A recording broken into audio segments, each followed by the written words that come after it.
So in my last video, I talked about how neurodivergent kids do not respond well to authoritarianism. So what they do respond well to is connection. Now, again, like the other thing, this is true for all kids, but you're going to see a strong result with this with neurodivergent kids. They respond well with connection.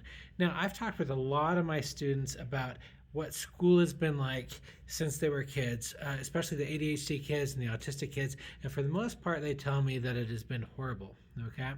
They've come to expect that their teachers are going to dislike them.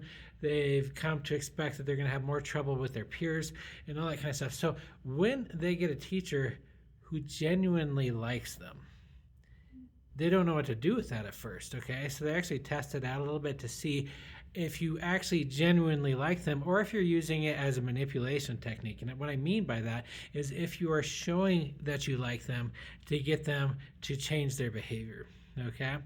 But if you genuinely like them, which means you're like them regardless of what their behavior is, then one of my favorite moments as a teacher is when my students realize that a teacher actually likes them for who they are.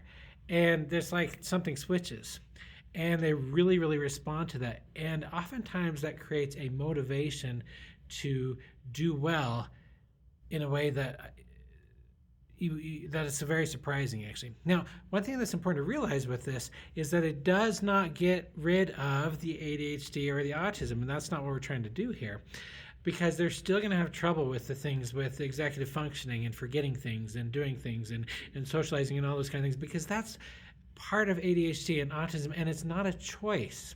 A lot of teachers think that they're choosing these things, but it's part of who their brain is. But the thing is, if they can realize that you actually like them, then you're on the same team. And if you're on the same team, then you have a chance of working through these hurdles and trying to help them succeed regardless of their challenges. So now check out my book, Seeing People. It talks about actually seeing people in a way, and if you really see people in a way, then you can't help but like them. And that's kind of what my book is all about. You can also check out my website, jeffbrownsclassroom.com, in which I have different videos on there on how to teach and work with kids also. So check that out also.